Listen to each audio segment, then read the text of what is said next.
Hey, everybody, it's Ukraine update time here with the Shills, and we're going to take you around the world in, I don't know, maybe a little bit more than 90 minutes or something. We got a couple of our regular repeat offenders here, and we've got a couple of really cool guests as well. And James from Ukraine is going to tell us about some first-time Army experience. He's got himself knee-deep in it, and let's go right. So everybody knows our regulars here. We got Commander McMillan, buddy. Hello. We got Nick Studer. How's it going? I'm good, thank you. Jana from Project Constantine. Hey. We got Slavie in, of course, from her growing and amazing YouTube channel. How's it going? It's going well, thank you. Good. James, we're going to teach you how to say the channel name, Yarchenko. I know. Okay. You know what? I actually could have done that. I should have. Because my pronunciation's terrible. Everybody around here makes fun of me for that. We got James. You're going to tell us about you're actually in the military now. Thank God, yeah. Wow, man, it's been an ordeal, and you made it happen. That's awesome. You never thought it would be so damn difficult. And let's turn to our guests. This is Claire and Ivan, and they're from Car4ukraine, and they have been doing some serious work, and we're going to do some serious fundraising to help them do serious work. So we'll start with yourself, Claire. Ladies first, of course. How's it going? Welcome to the channel. Oh, thanks, Dick. It's pretty exciting being on this crazy channel, I must say. I was trying to explain it to my 28-year-old son, and he just couldn't figure it out either. So we just have to go for broke and hope for the best. Yeah. So let's see here. And we got Ivan. Welcome. First time on the show with us as well. These are friends of Starsky's as well. You might have just seen them recently streaming with them, and Rick the Ukrainian as well. So doing the rounds, you got like celebrity status going on here, I think. We are. But no, I mean, Starsky was just such a fabulous breakthrough moment because everybody adores Starsky, right? You know, everybody knows him and everybody adores him. So that was a great breakthrough for us. Yeah, very much so.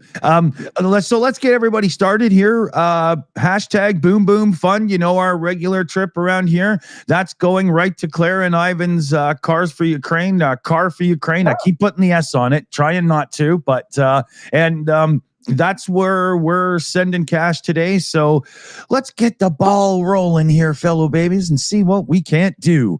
Let's see here. Ivan, we got to get to you here. Why don't you give us a little breakdown of, what you guys are up to and how you're helping and what you're striving to achieve, all the good stuff, Dick, first of all, thank you very much for having us here.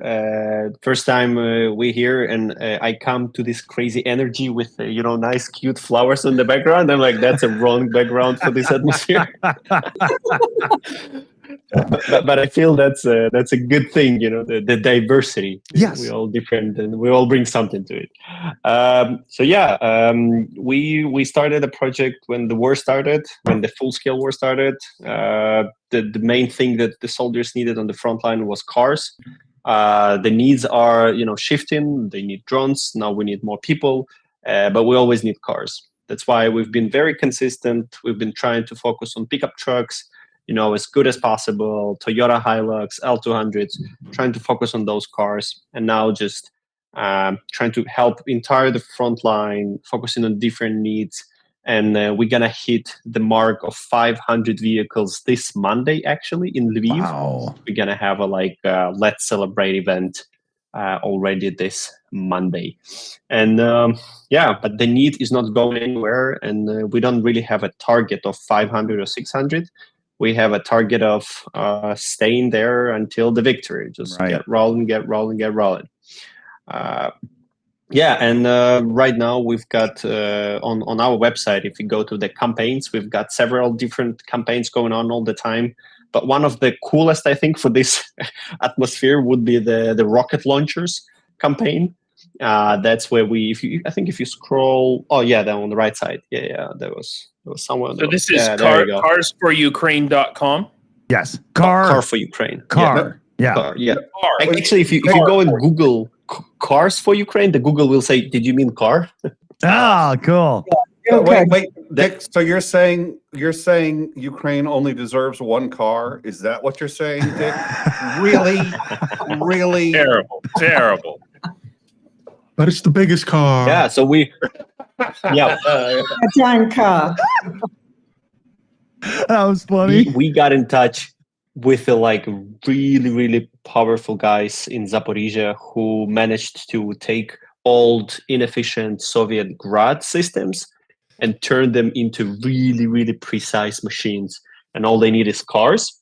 And we try to get them at least a couple of cars every other month so they can install rocket launchers on those pickup trucks, and we only give them Toyota Hilux, a 3-liter diesel, this like powerful, reliable workhorse. And then they turn, like here you can play one of the videos. So this is one of the trucks that we delivered, and I came there to push the button, and yeah, but something changed in the army. The general said, "Don't push the buttons today." Almost a direct order. I want to. Yeah, I want to interject just quickly, because for some people in North America, we have this thing. Nobody ever calls a truck a car. They're not buying like Hyundai Excels and stuff. Like these are trucks. Just starting to sound trucks. like an American and Canadian problem, because we also call it cars. I know. That's why I pointed out it's very much us. That's I hadn't even considered that, because that was when it said cars for Ukraine. I was thinking a Hyundai. Why are they getting Hyundai? I know. So thank you for pointing that out, Dick, 'cause that's not a trivial. Well, we you need to set up a new rocket launchers on Hyundais. Listen, Hyundai. the Ukrainians are pretty innovative, okay? I wouldn't put it past them. I'm not here to judge. Yeah, we're gonna change the name of their website. It's gonna be Car4ukraine in brackets. That means trucks, you North American jerk offs. How about trucks for fuck Putin? when we were starting this project, I had one of the crazy Californian guy who was like, badass trucks kind of guy from America, and he was like, "Let's do truck nuts." Yeah, That's exactly. hilarious, actually. And everyone absolutely loved it in America, and when I showed it in Europe, everyone was like, "What the fuck is this thing?" You just showed need it new in Europe. websites. When you American. showed it, yeah, that's exactly. When you showed it in Europe, everyone said, "That's an American thing, isn't it?" That's not what they said. They just like, "What the hell is that? Like, why would you put the nuts on the truck? Like, are you nuts?" Like, that's exactly. Yes. Oh, that's so Yeah. funny. Oh gosh! It's Oh my fun- god! It's funny Anyway. too how much you see them. Like I'm in Canada near the in the west side of the Rocky Mountains in a town of 30,000 people. 1 out of 10 trucks has nuts. That's just ridiculous. You guys, I mean, maybe we should show some pictures of these so that our viewers understand what the hell we're talking No, about. maybe we should. Maybe we shouldn't. Maybe So we this- really shouldn't. Truck nuts are talking pretty about- self-explanatory. You It's can Google very, it yourself. It's Talking about very, it's seeing the innate. things from the tow bar. Wrong button. See, truck nuts. Yeah. It's wrong. They have a purpose. They have an actual purpose. Right.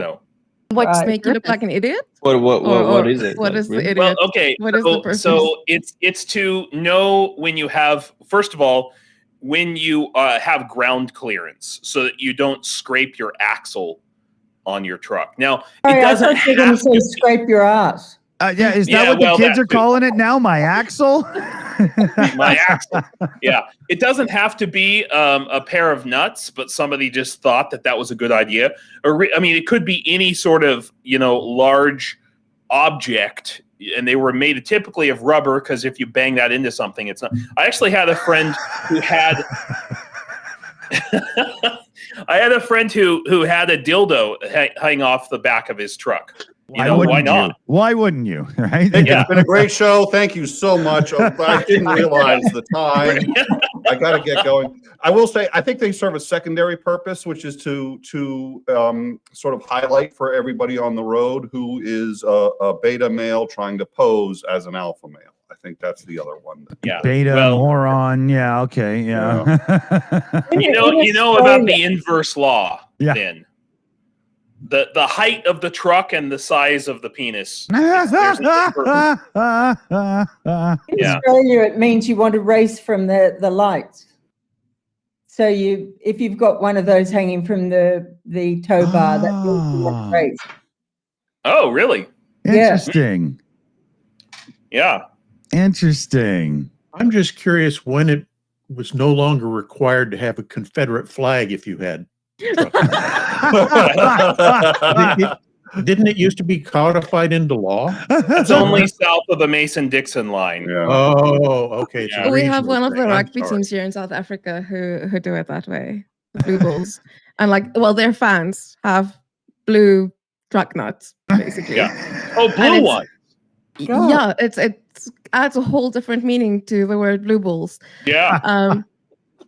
And it's always coupled with the Blue Bulls flag going out, hanging out the window as well. And you just know this person is listening to Steve Hofmeyer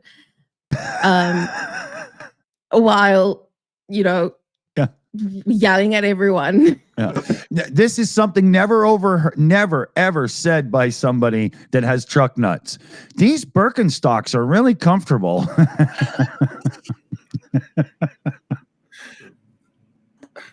I had a friend who had, instead of nuts, he actually had a rubber foot, like a severed foot from some Halloween decoration, and he had that hanging off of his bumper, so he could always tell how much clearance he had on his truck. Speaking of Halloween decoration, can I tell you a quick one? When Felix, my son, and I were out shopping for a few things for Halloween this year, there was this thing we saw. You know how you can get those things with the blow up, and it's like a figurine, and it's it's got the little fan that blows it up, right? There was a giant frog in a witch's hat. What does that have to do with Halloween? Does anybody know? Frog? What? Oh, which is like witch's hat. Well, no, Prince? no, Yeah. which is used And it was a frogs in balloon, their did the frog- recipe. Yeah.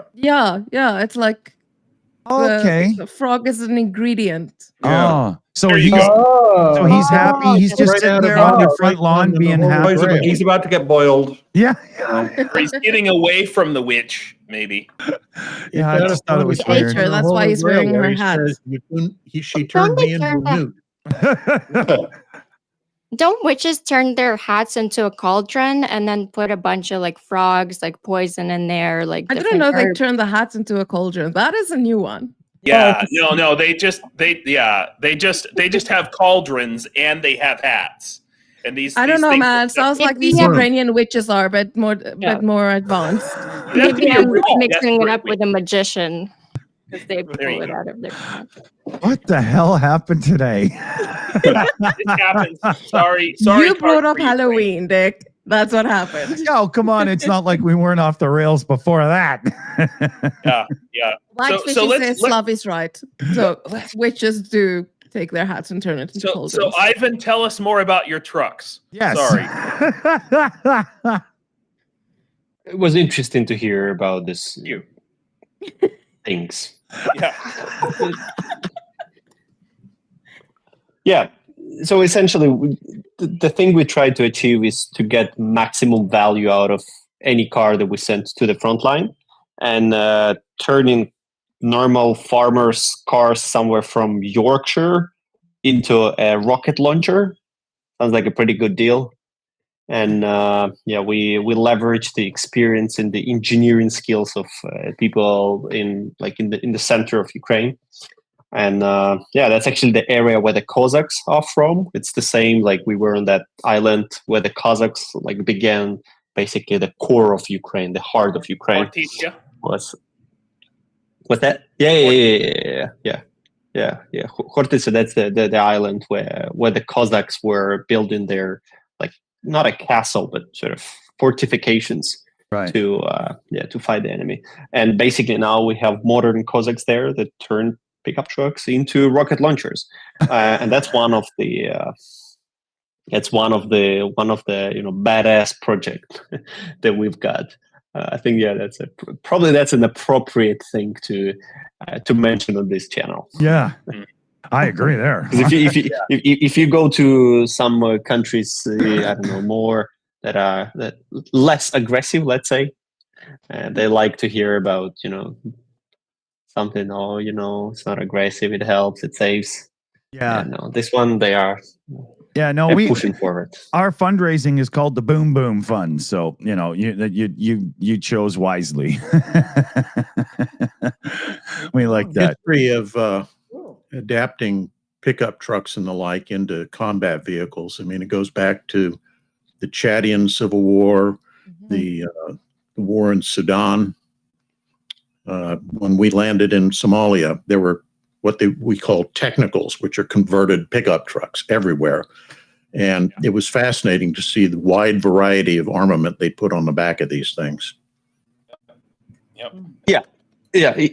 Basically, that's not a new thing. But considering that we have a huge country attacking us with so many different weapons, we're not just relying on pickup trucks, of course, but this is something where we as civilians can also help. Rather than just relying on why European government is not doing more, or why American government is not doing more. We just go to normal people and try to get their trucks and use them. Individuals. It's basically all of the money that we raise, or all of the cars that we get, they are all individuals. We had a couple of businesses that also joined, but it was nowhere close to government or like big organizations, right. I don't know, like UN or UNICEF. And from what countries? Mostly it's the United Kingdom, just because the wheel is on it's on the right side, but it's actually on the wrong side. You know what I mean? Yeah. So no one wants their cars in Europe outside of the UK. Right, yeah. Yeah. And they're pretty cheap, so they're much cheaper than in Europe, and so we've set up the logistics, and now we've got a flow of cars from Britain, right. Also Netherlands and Germany. We had a couple of American ones. One of them was Hummer. The guy just called us and said, "I shipped my Hummer to you. It's on the way. Wow. Pick it up in Poland in 1 week." Wow. It's not every day you get a free Hummer. Like a real Hummer or one of the GM ones?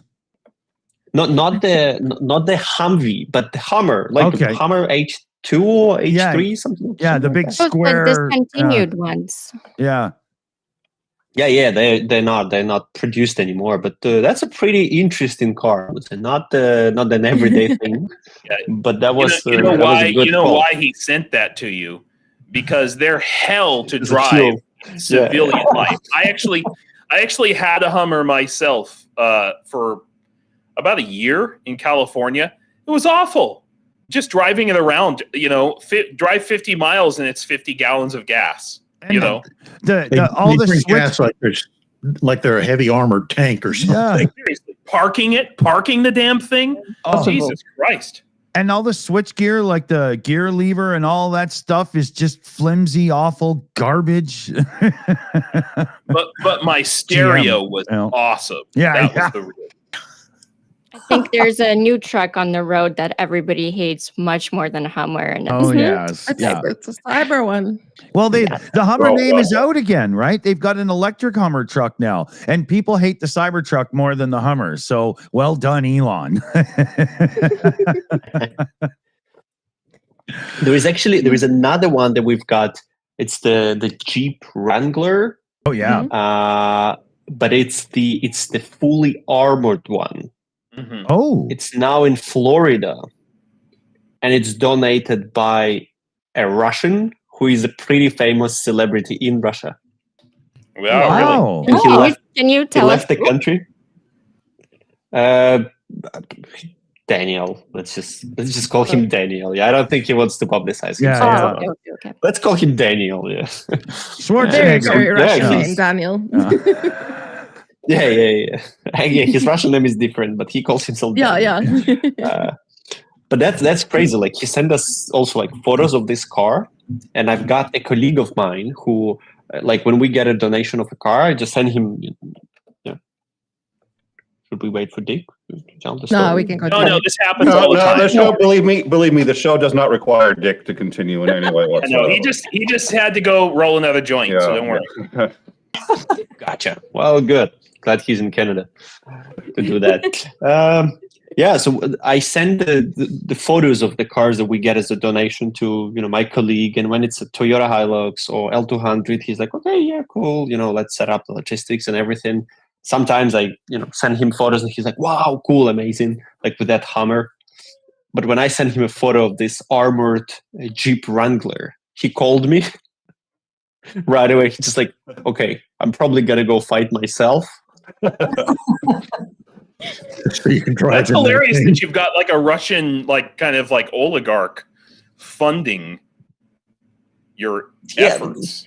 He's not really oligarch. He's quite a smart and hardworking person who left the country because he doesn't want to be sort of related much with that country.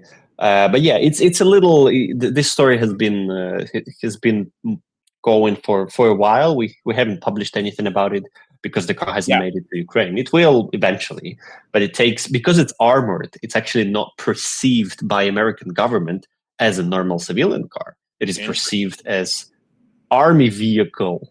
So now you need to have legal, You have to have a license to. Yeah, like legal license from the government. They legally have to allow you to do that. And that's a whole different thing. That's why we try to stay to civilian things, because they are much easier. We can deliver hundreds. With the amount of money that we spend on cars, we've delivered worth of like $4 million of cars. We could buy like one tank. And one tank in the war is like nothing. But 500 cars, 4 people in each car, that's 2,000 people with cars. That's like a whole battalion on the wheels with their own, toys, but with our cars. Wow, we have someone from Honduras in our chat. That's cool. Hey, yeah, wow. Yeah. Hello, Cool. Honduras. Hello, Awesome. Honduras. Dobre Dane. I have some questions for you, Ivan and Claire. From America, you said you got a Hummer from the U.S. and some other trucks and things. Sorry. Thanks, Dick. I'm glad you laughed. This isn't getting any easier for me. So I'm just wondering. That's not your main source, of course. I'm just wondering, have you had any difficulties getting vehicles from America? What kind of good or bad experiences have you had with that? And what would help you to get more vehicles from the United States? Because I feel like that's a large potential source. We didn't have many. Claire, you wanted to add something? No, I was just amazed that James thinks that there's the potential there to ship cars over. There is actually. Massive. Yeah. In the first few months of war, I was actually I set up a line. Like I bought some like cell phone tariffs I could use to call to America directly, like using just landline. And I would call to dealers, and they're like, "We need your cars. Like, can you donate a couple of cars?" And dealers are the wrong people to reach. No, They just they're the lab. They're like, "Are you fucking kidding me?" Yeah. That was, everyone was like, "Oh, such a cool idea. Yeah, we'll call you back." Yeah. Okay. Keys are in the mail. Yeah, they're gonna call me back. Maybe I can explain for you how this works, because it's very common in America for people to donate their cars. Okay, especially at this time of year. So most people, if they're going to donate their car, they want to do it before January 1st. Okay, because they can deduct the value of that car from their taxes that they have to pay. Wow. So there's a huge impetus to do that. All you need to do is set up a 501c3 in the United States. So, you need to find some people, trustworthy, responsible people who'd be willing to be like effectively your board members for your 501c3 nonprofit in the United States. And the cost, I did some research on this myself some months ago. The cost for doing it is like a few $100s. Okay. And then That's it.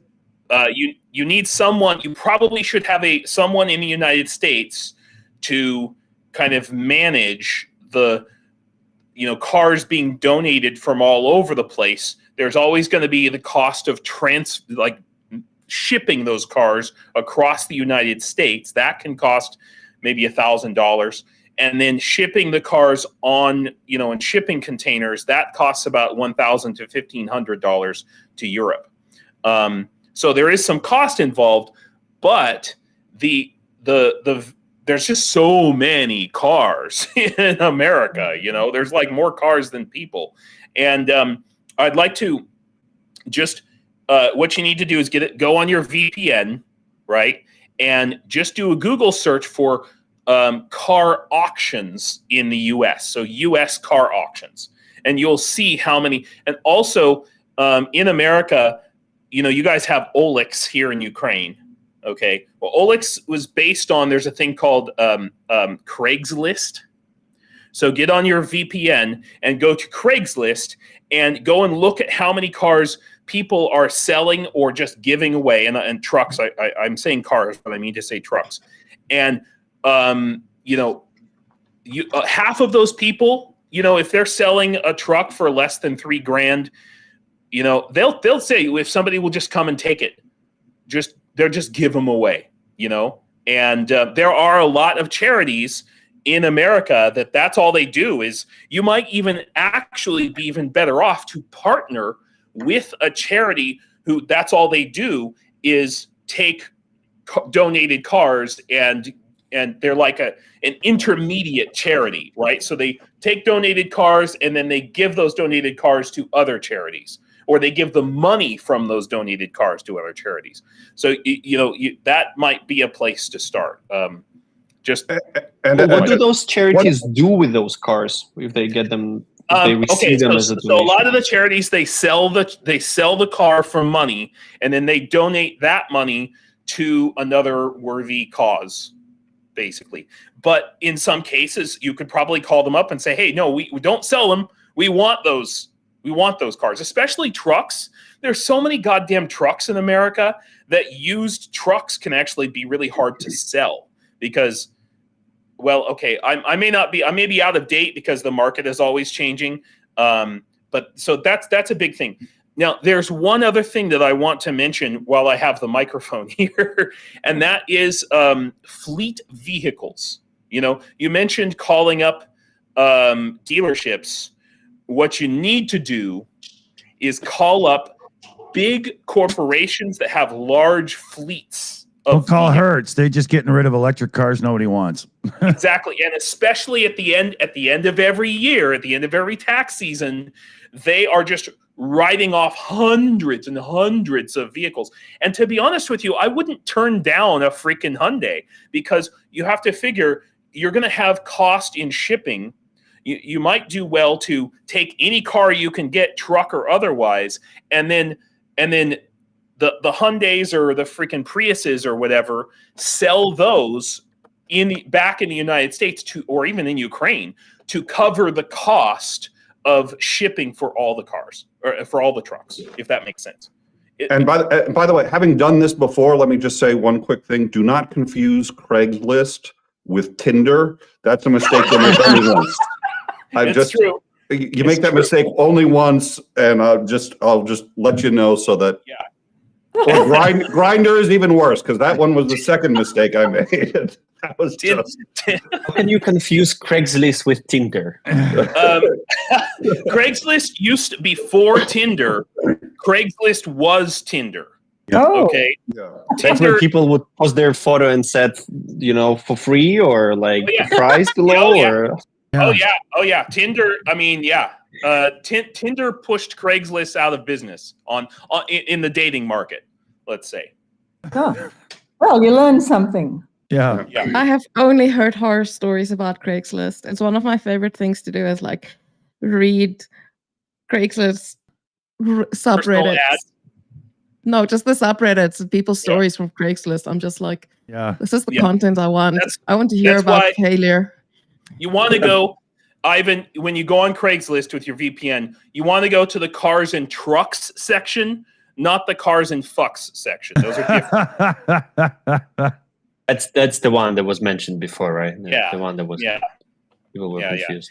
And what's interesting about it is you can actually drill down by city. So if you want to look at cars in San Francisco, or you want to look at cars in New York, or freaking bumfucked Egypt, wherever it is, you can do that. You don't need But that. you have to we use it. actually had we had a funny story with Craigslist. We were with my now wife and then girlfriend.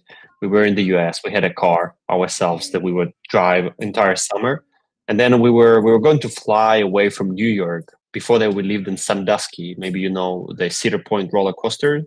It's like the biggest one in Ohio, next to Cleveland. And we were driving back to New York. And while we were driving, we placed that car on the Craigslist. And once we came to New York, we already found the person to sell it to. And our flight was like a couple hours after that. And we were like very, very close to not selling it and just leave it in the airport. Yeah. Probably looking for an organization we could donate it to. Sekai made it. How's it going, buddy? Hey, not bad. Can you hear me? All right. Yep, coming through good. All right. Yeah, we've been all over the map today so far, dude. He's not joking. He is not joking. Yeah. Oh man. Yeah. So here, meet our guest there, Secular Sekai. This is Ivan and Claire from Car4Ukraine. Hey, Hi, Sky. good to meet Nice you. guy. This guy's got a channel as well, Tridents Against Tyrants, and he's doing fundraising and awareness and all kinds of stuff as well. So, yeah. Great. Speaking of fundraising, I'm going to jump in here for a minute here, everybody, and I'm going to hit some really cool buttons because it's super chat shout out donation time. And we had $30 shouted in direct donation from Man of the Wood. Thank you so much. We had a Linda H in the chat sent in $27 direct in. Thank you so much. And we had Spider Fate in the chat chuck a 10 spot direct in as well. So big shout outs to everybody. Direct donations, we get to send them more because YouTube isn't stealing from us. So we love it. Thank you so much. We got Johnny Nedregard in with a super chat here. Great panel today. Slava, Ukraine. Harem, Slava. Love that. We got Petra Olsen in with us super chat. 129 Swedish kroners. Her standard super chat that is always with love to Ukraine. Love it, Petra. Thank you. Yvonne Way comes in with Queen of the Super Sticker with a cool super sticker. Joe Medley gifting out 5 Shills memberships. Thank you, Joe. Yvonne Way with another super sticker. You're number one. Oh, we love to hear it. Thank you so much. And then Dunk on You. 2 messages here. One gifting out 5 Shills memberships, and the other was a Ko-Fi donation, direct one. What is it here? $20. Slava, Ukraine forever. Oh, love it, everybody. Thank you so much. So remember, we're doing Boom Boom Fund support donations and everything for Claire and Ivan's group, Car4Ukraine today. So let's do it. Woohoo! Let's do the dance here. Do the dance, and yeah, Woo-hoo. exactly. So right. let's see, where were we going? And just as a reminder to everybody, if you don't donate, Dick is going to dance again. So I'll dance naked. So get it done. oh wow, okay, that And then twice in escalated. protest. It sounds like a great incentive to me. If you don't want Pretty your sure this witness- is how OnlyFans started. They said you got to be careful not to confuse things. if you don't want to literally witness crimes against humanity, donate now, please. We're stuck on this panel. We see it on the back end. We can't turn it off. So spare the lives of everybody on this panel and donate before it takes off any clothing. Speaking of donate, I missed one. Stream Elements, a direct donation came in. It's $20. It says it's anonymous, but I'm pretty sure it's not supposed to be. And the message is, don't buy cheap Hummers, only the best for Ukraine. I couldn't agree more. I don't know why it says anonymous, because I know there's supposed to be a name to it. So if that was your donation, please take credit for it in the live chat so everybody knows. And Darren Vaughn says with a super chat message here, where's Slavie? Right there, like literally just right there. Everybody's doing that. What fucking way am I pointing, Dance? Might have missing the red background that I usually have. Yeah, I like that background though. That's a really nice background. looks awesome. Yeah, it's cool. Very cool. Yeah. I'll keep it. How do you guys like my fake background back here? You know, Thought you were gonna say haircut with what you were doing. There. I was Haircut. gonna like, don't ask me. I don't know. it's a green Yes, screen. his- You know, it's his this whole green background. screen thing. Yeah, this hair background. Yeah. Yeah, so Ivan and Claire, you know, the last time I saw you, maybe it was Starsky or maybe it was Rick, you were also talking about you've been meeting with, and correct me if I'm wrong, you've been meeting with drone units, right? And like Magyar or something like that, and kind of getting an idea of what their needs are. Maybe you'd like to talk about that, because I didn't catch it all. I'm a little curious. Yeah, there was. I had a trip all over the front line, starting from Zaporizhia that I mentioned before, and then Dnipro, and then Donetsk, and then Kharkiv. So basically, entire front line, meeting with quite senior engineers within the drone units, and we were trying to get some ideas on what could be the next game changer, what technology is required over there to win the war. And as mentioned earlier, like first year, people were talking about cars. And the second year, people were talking about drones. Now the third year, people are talking about people. We need people. This is something we cannot replicate. This is something we cannot just create, which means we need to have technology to fight the war instead of people. And one of the things is autonomous drones, the drones that cannot be jammed, the drones that can finish off target without connection. Right. And this is one of the projects that I'm involved in, is building a drone that will fly the last 200 meters by itself and hit the target. And this technology has started to develop maybe about a year ago, maybe a year and a half. This is the first mentions of that started appearing, because that's when Russians were jamming. They learned how to jam our drones.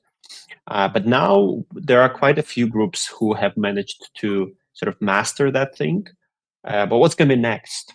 Is this a combination with one drone and another one? Is this a drone that can fly far away and look for the target itself? I don't know. Yeah. And there are so many. Like Silicon Valley started as the valley for the military. Internet was a thing for military. Right. And we have something similar now going on in Ukraine, as Ukraine is well known for its engineers, software engineers that work in different companies outside of Ukraine, but been here. And now all of a sudden, these people cannot leave Ukraine, but they start contributing to the war efforts using their skills and knowledge that they got from companies like Amazon or Apple or other companies. But their brain is here. Yeah. And their heart is with Ukraine. So there are so many creative people who don't really need any external motivation to work. They don't need money. They want to win the war, and they want to use their knowledge. And that's sort of area we try to dive in and look for the opportunities.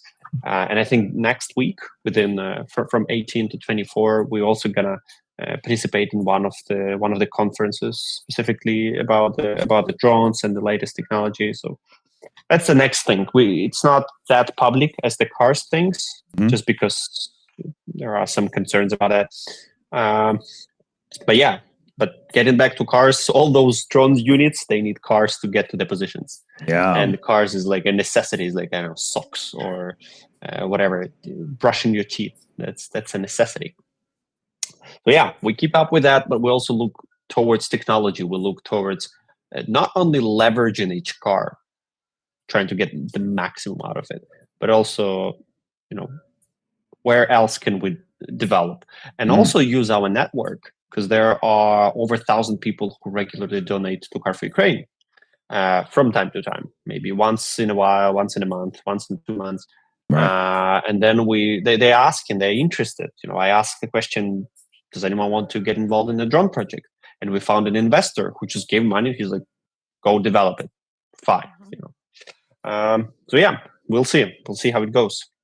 I think the R&D, like the research and development of drones in Ukraine, is actually such an interesting thing to look at, because we at Project Constantine, we've now partnered with a drone manufacturing company as well, and they're going to be working very closely with the 67th Brigade. So feedback between the two groups, and just making drones ideal for that specific, for the Le Mans direction.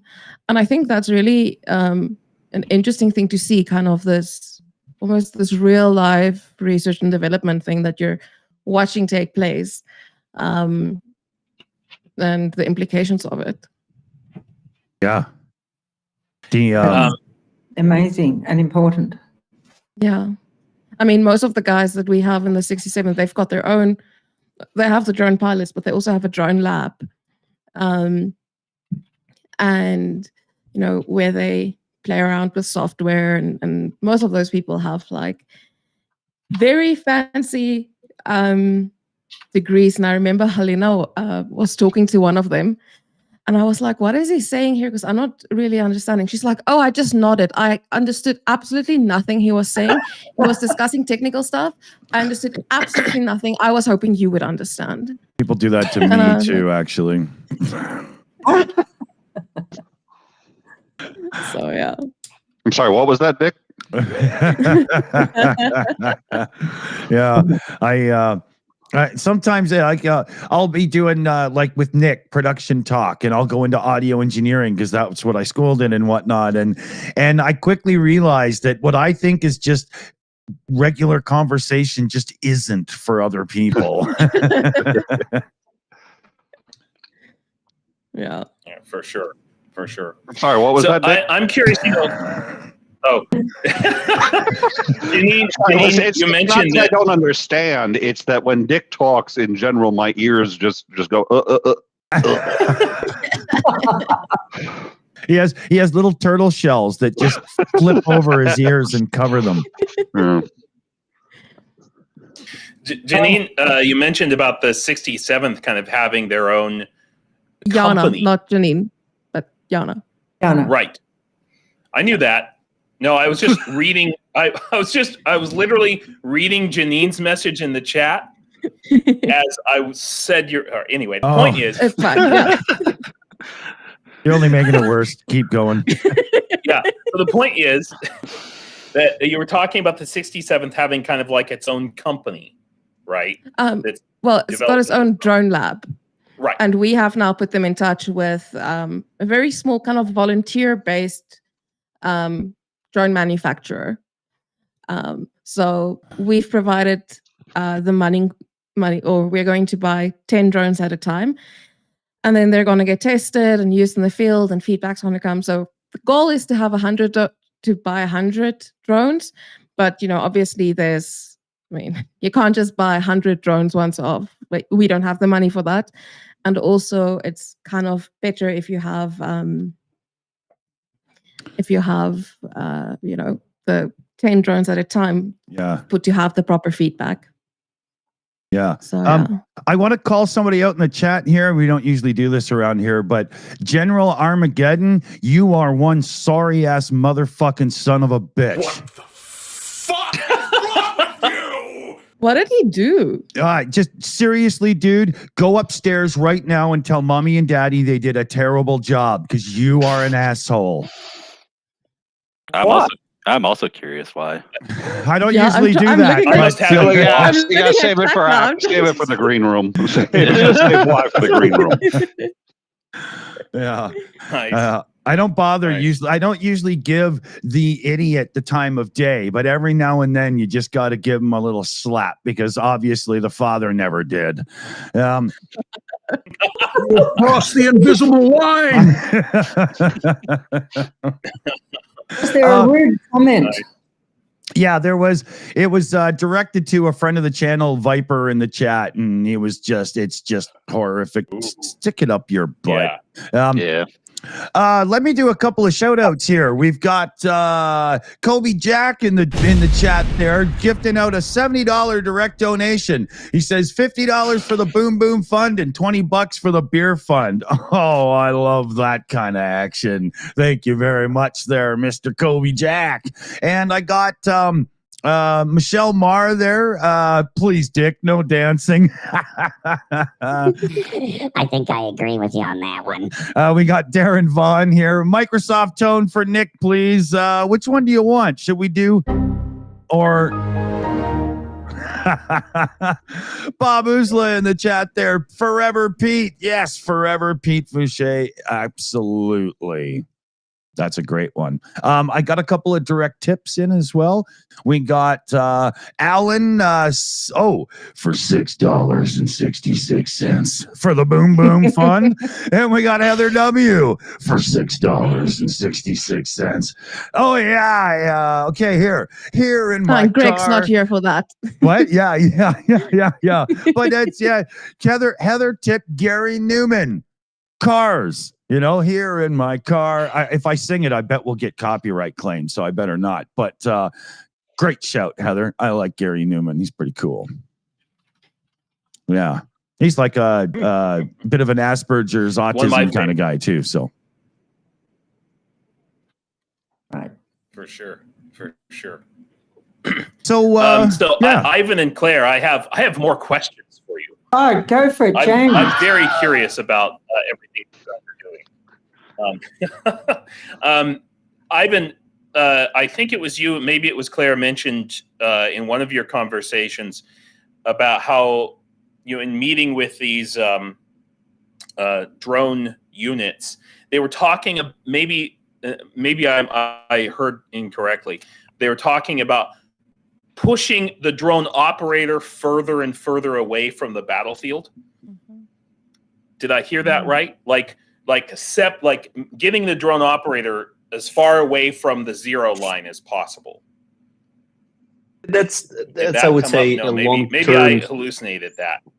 No. That's well, very likely that could be the case, but in this case, it was a real thing.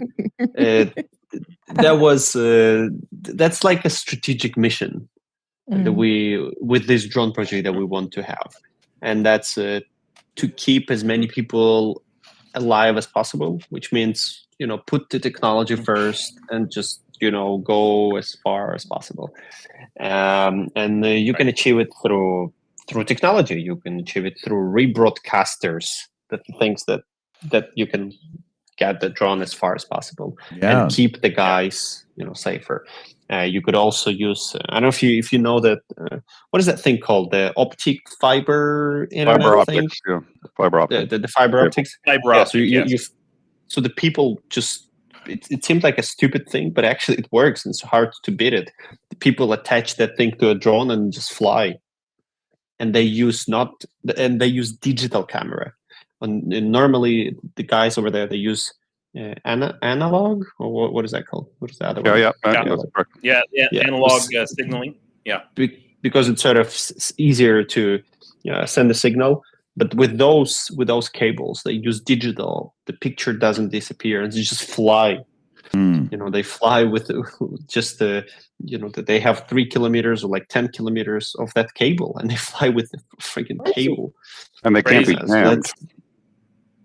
No way. They actually what they use is quite simple. You just use a hunting gun, with all those shotgun, just a shotgun.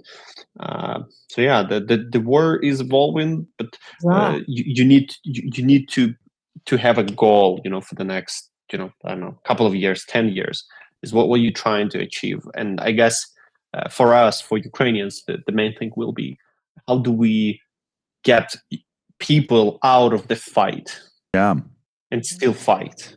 And if that doesn't become a reality for us, then we're all gonna die. We're all gonna go there and die.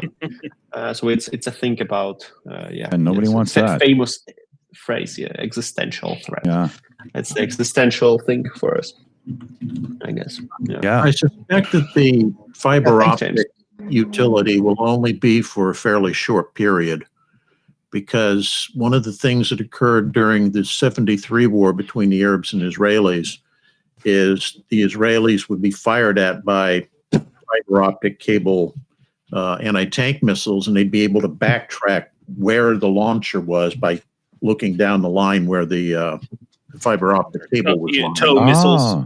Yeah. The thing is, with a drone, you can go, underground.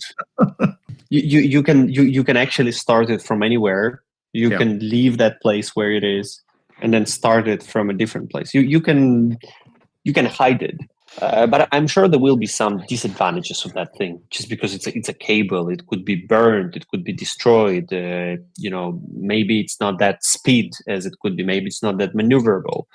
But it seems like it's a version of the barrage balloon to foul the cables. It's hard to believe it's that functional, really, because I kind of picture all these cables all over the place at the end of the day, and it seems Starsky. like anybody grabbing the cable can just tangle it up. And there are some pictures from that war, the October War I was talking about, where you see Israeli tanks, and they're literally coated, in dozens of pieces of cable from the missiles that overflew them. Wow. Wow. That Starsky interviewed a independent journalist who was actually in Kursk, and he was investigating the combat between the Ukrainian occupying forces in Kursk that had occupied a part of Russia, and Russia's been switching to the fiber optics to make it harder for Ukraine to jam them. And he said, you're basically, he said, pretty soon the battlefields, the way you'll know a battle occurred isn't you're going to see these husks of tanks and vehicles. What you're going to see is just thousands of threads, these very thin fiber optic threads, just all over the field as going back and forth. It's they make them biodegradable.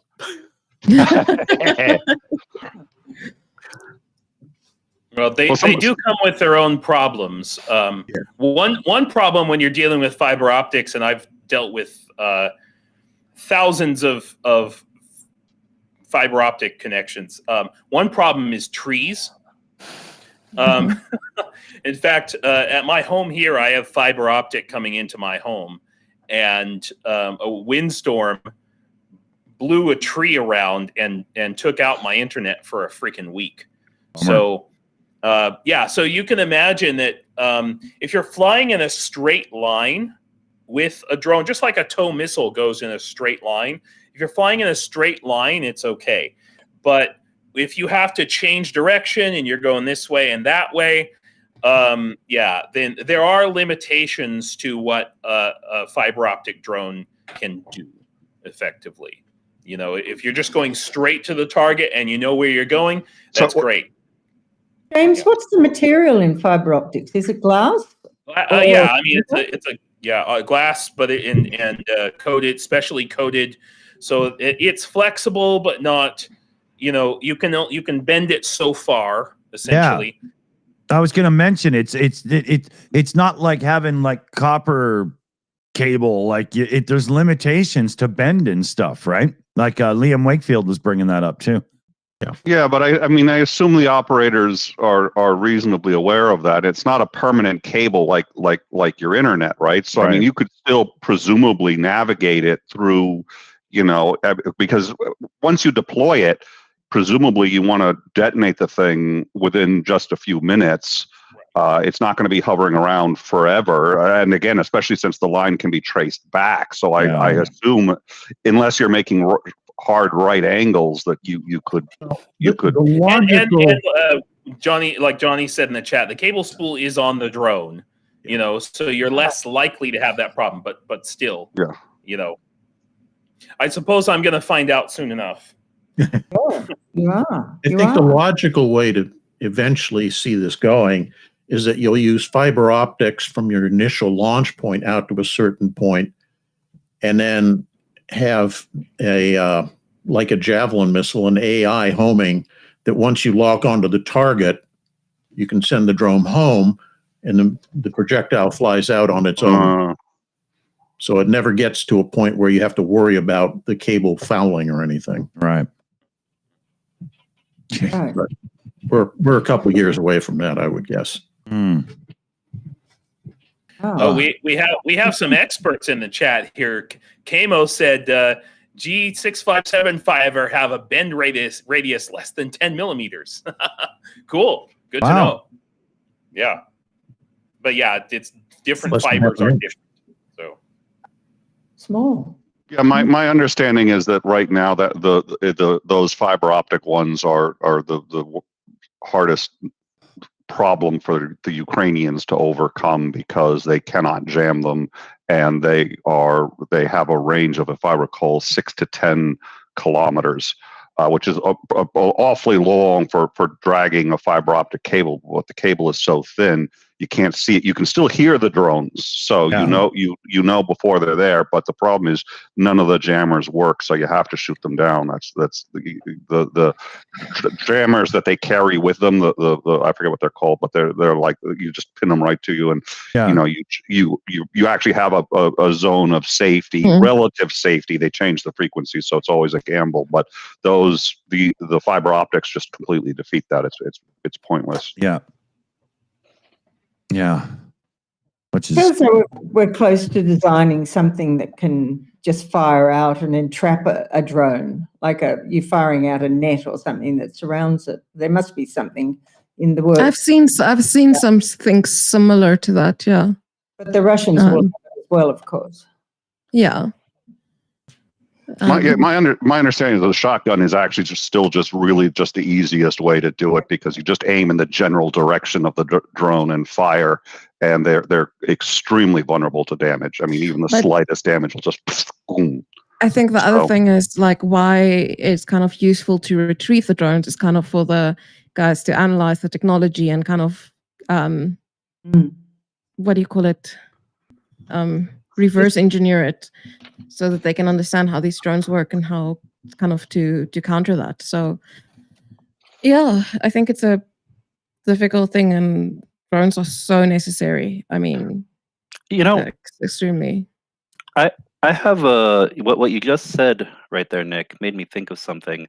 Maybe I'm off base. Maybe the engineering or the ergonomics, the economics behind this, it would be prohibitively expensive, so it wouldn't be worth exploring. But with this war, automated systems are becoming more of more common, especially implementing AI in order to, basically be more effective with certain tools on the battlefield. If a shotgun really is quite so effective, is anyone familiar with the AA-12 shotgun platform that is used by certain members of the U.S. military? I am not, but I have no doubt Commander is. Yeah. Well, Commander, you're probably aware of how low the recoil is for that, even with larger, shells. I mean, would there be a way without breaking the bank, because that's been the strength of drones, the fact that they can be affordably deployed, to have some kind of automated turret with a recoil factor similar to an AA-12, something that could track and reliably take down drones? I think the key thing people need to take away from this is drone technology for military employment is very much in its infancy. We're kind of in the same situation that occurred in, say, 1914 when aircraft were used in military operations for the first time. In that short span of 4 years, for 1914 to 1918, the evolution of military aircraft is incredibly fast-paced and constantly changing. And I think that's kind of where we're at right now with drone technology. People are still coming up with ideas and trying to find ways of implementing new things, and you're constantly having a fight between offensive and defensive measures, and we're going to end up with drone fighters, basically. All of that's going to happen, but we're still early in that process, and it takes time for all that to be developed. Right. So, go ahead. Oh, I was going to say one thing I would imagine, though, that you could do, and they're probably working on. I know a lot of inner cities in the U.S. have been working on instantly tracking crime by, if a gunshot goes off, they have multiple sensors, then they triangulate based on the sound where, like almost to within 10 feet where that gunshot was fired, and they can send police there based on the acoustics just instantly within 10 seconds of somebody shooting a gun. So because drones right now are so loud, and I'm sure they're working on ways to baffle them, but right now they're so loud, I would imagine if you had an automated system for shooting them down, especially to protect like a headquarters or command center or whatever, you could probably triangulate on a drone based on the sound reasonably easily. And if you fired something like a shotgun at it, again, they're very vulnerable to that, any kind of damage. The propellers are very thin. They're not armored, very lightweight, easy to take down once hit. The problem is that it's so easy to mass produce and can do so much damage when laden with explosives that, they're a nightmare, according to everybody that is every member of the military that I've spoken with in Ukraine has said that the drones are their absolute worst nightmares right now. Yep. It's awful. Yeah. So speaking of armor, bringing the subject back to cars in a bit, I think we're the only group that armors cars. Is that right, Ivan? It's certainly been our particular cachet to always armor cars, and that has started off not always very popular because it slows them down, but then so many soldiers' lives were saved that now it's very popular. So yeah. What do you guys use to armor it? Because I know with us, we used to, with one of our Kazivac vehicles, we lined it with metal, but it was extremely heavy. And then we switched to using Kevlar blankets. And it's quite interesting to see people try and staple a Kevlar blanket to the roof of a car, because it's literally designed to not have things go through. And they were trying to come up with ways to, to secure it. So I'm interested in, and I know that there are, Pete recorded a video. He was, I don't remember where, but one of the soldiers took their own civilian car that they use on the front, and they used a bulletproof vest to cover the window. So I'm just interested in knowing, like, what do you guys use, if you're allowed to say? Yeah, we use steel. So it's not the Kevlar, or it's not the bulletproof vest. It's more, we try to make it sort of as a production, and definitely it's not 100% protection, right? Because it's a normal mass-produced car that is not made for so much weight. Therefore, within the first 6 months, 12 months, we were experimenting, trying to, there is this triangle of mobility, protection, and firepower. And you cannot have all of them at the top at the same time. So once you get one, you get less of another one. And most of the cars we were sending in the first 2 years of war, they had a machine gun, like M2 Browning machine gun. They were armored, and then it would be a pickup truck that is still mobile. But now, because of the drones, there are less and less people want to be behind a machine gun on a pickup truck. That's a freaking nightmare. So yeah, we have less of that. That's why we started putting rocket launchers on top of the cars. They can fire from far away.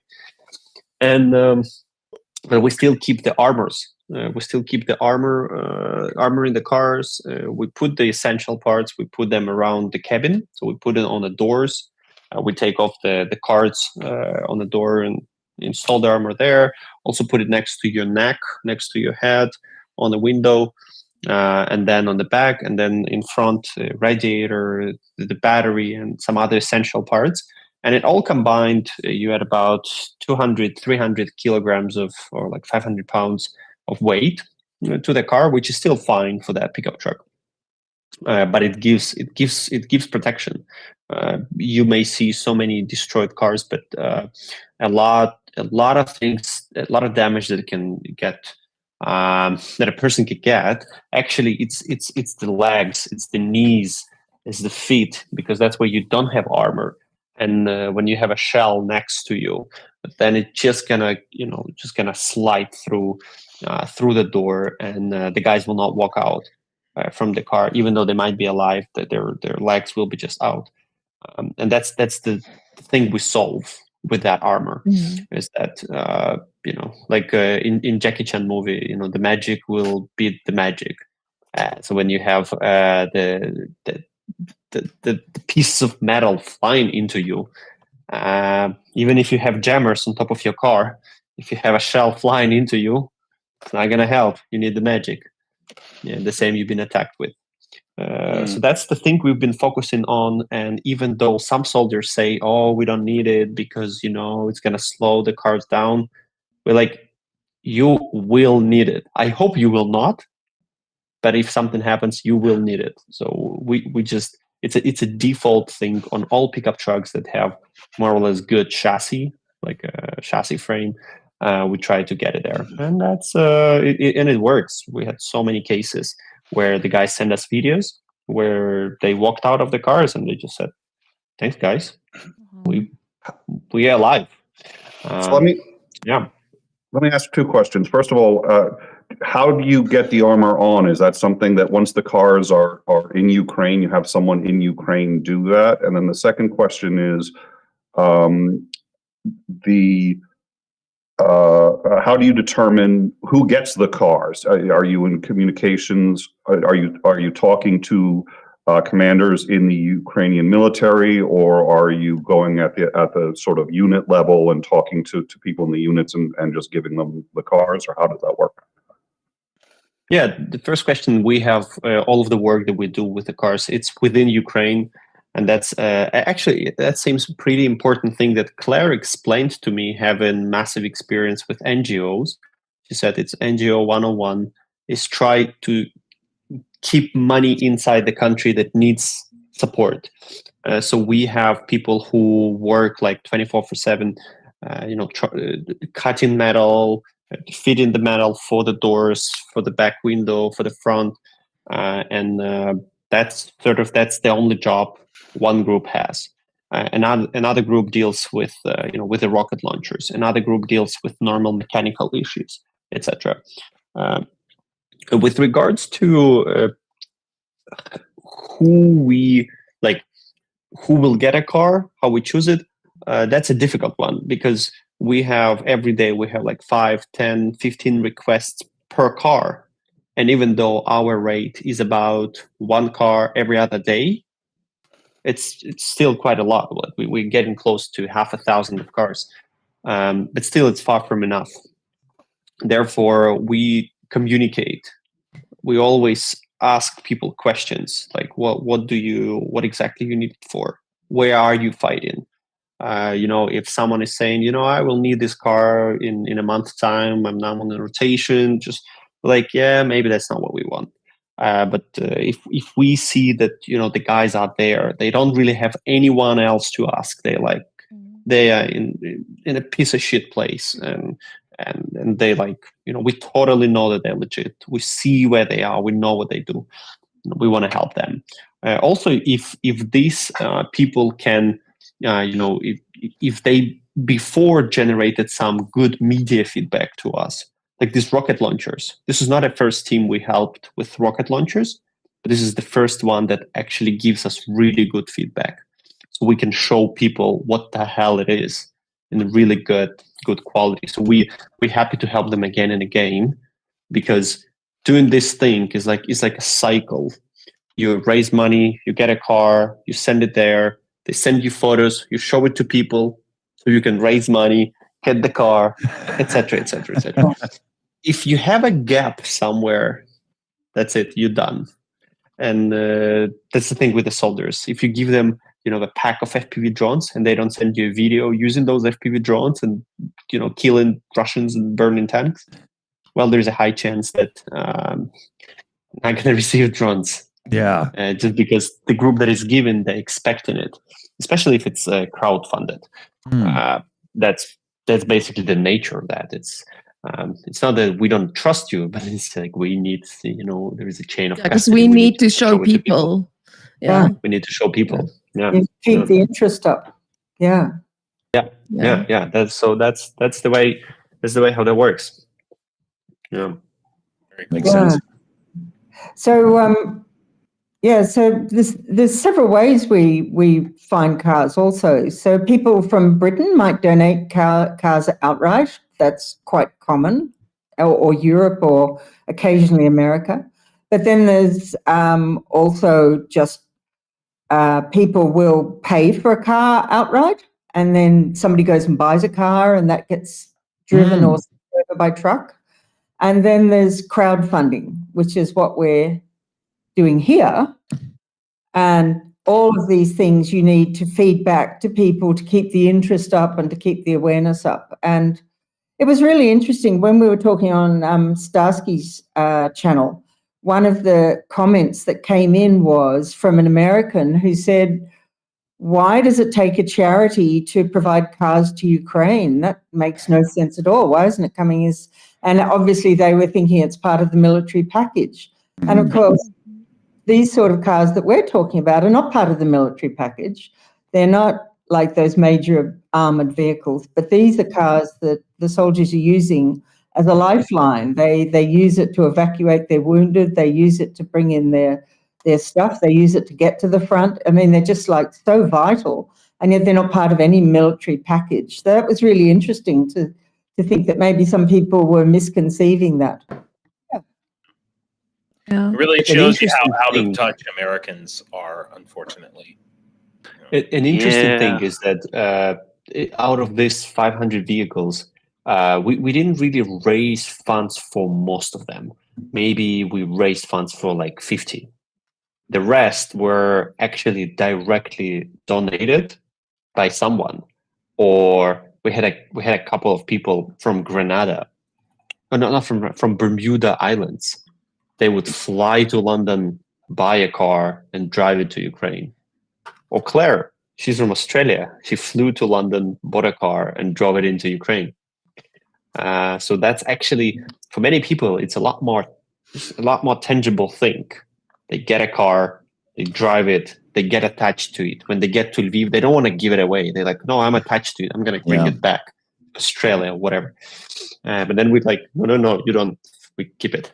We've had that with. We have a volunteer. He's Polish, and how we work is we work with a guy who watches the auctions in the UK, and then we're like, yes, we like this truck, let's buy it. He then fixes it up just enough so that it will make the road to Ukraine. So it gets fixed up. We have volunteers driving it to Poland, and then we have this volunteer who takes it from Poland to Lviv, where they get fixed up. And as Radek, he's just like, man, that's a nice one. I wish I could keep it.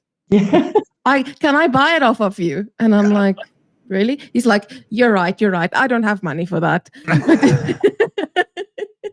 But he says he gets so disappointed. He's like, this is such a nice truck. This is so cool. And then he's like, fine, here are the keys.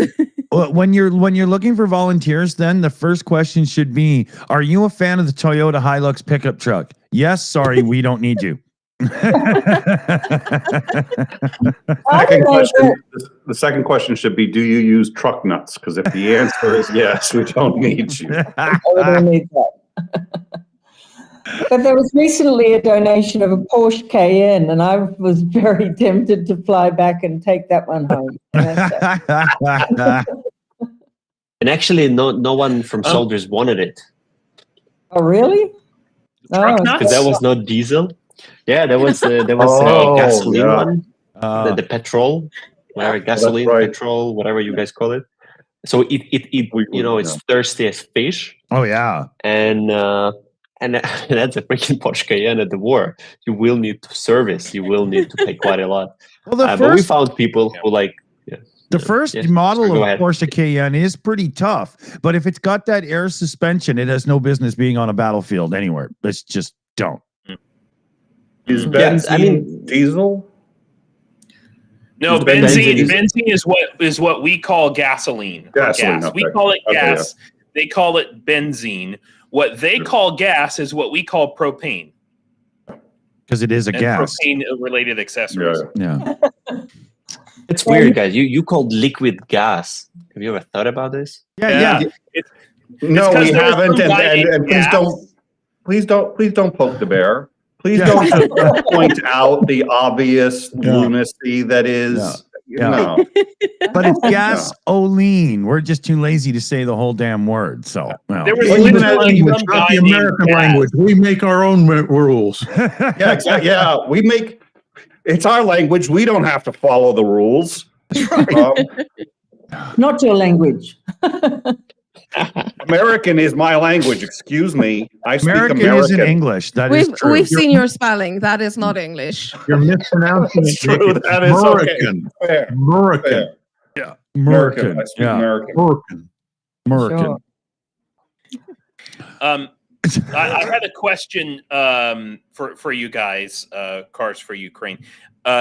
So if somebody, maybe they didn't have a car to donate, but they wanted to volunteer, like I was speaking earlier about in America, okay, so Jana was talking about you have somebody in the UK who kind of coordinates Yeah, purchasing he's a volunteer. these vehicles for you. That's actually how his organization works. Like he's got a nonprofit. He started off with driving Ukrainian refugees to the UK and giving them like shelter there. Now what he does is someone will tell him, "Look, I want a truck. These are the requirements I want. This is my budget," and he then watches the auctions and gets everything ready and then arranges volunteers to drive it over.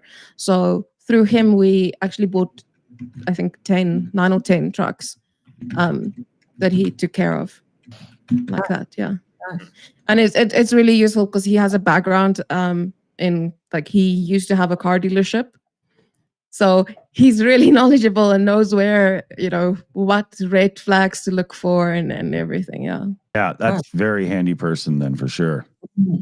Let me do a couple of shout outs somebody here. wanted to do that in the United States. Oh, go ahead. Joe Medley came in with a $53 direct donation for Car4Ukraine. So huge shout out. Thank you there, Joe. And then Baltar, by your command, came in for a Car4Ukraine donation of 55 as well. Huge shout outs, guys. Thank you so much. And then we had Darren Vaughn in with a super chat as well. Recruit U.S. rednecks for drone defense. Oh, yeah. That's that. I'm going over to Ukraine because I'm going to fly me a drone. I want to help out. That's that's my redneck character. We've named him Buford. So that's Oh God. Greg. Greg Terry's going to teach me how to speak a bit of redneck coming up, and then I'm going to make a full character out of that. Buford T. Justice. God. Yeah.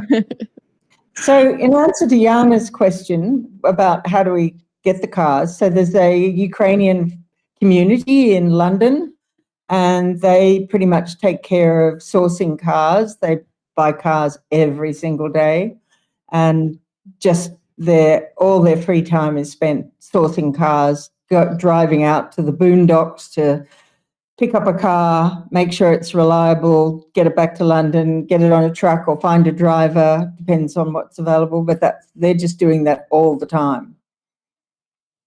That's awesome. I think, one thing with you being in Australia, I'm sure you know this, relying on international volunteers, and then you try to explain to people, no, this person is part of my team, but they work in a separate place and I'm in a separate place, but we're all in a team, you know?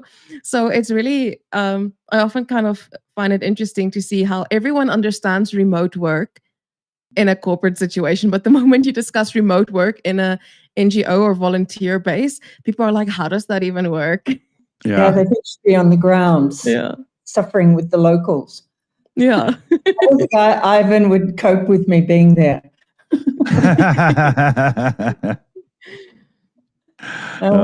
Yeah.